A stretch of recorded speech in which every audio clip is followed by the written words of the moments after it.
Il y a 3 ans, j'ai misé tous mes espoirs sur mon premier webinaire en direct.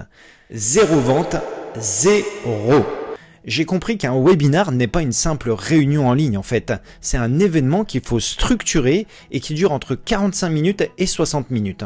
L'objectif n'est pas d'informer mais de mettre en avant une réelle transformation. À l'issue de la session, le participant, lui, il doit avoir intégré 2 choses. Donc le problème qu'il rencontre est grave et ta solution est la seule voie viable pour lui. C'est pourquoi le webinar, c'est vraiment l'outil parfait pour les offres de prix moyen à élevé. Donc typiquement, à partir du moment où ton offre dépasse 1000 €, je te conseille vraiment de faire un webinar. Je vais te donner ma petite règle pratique.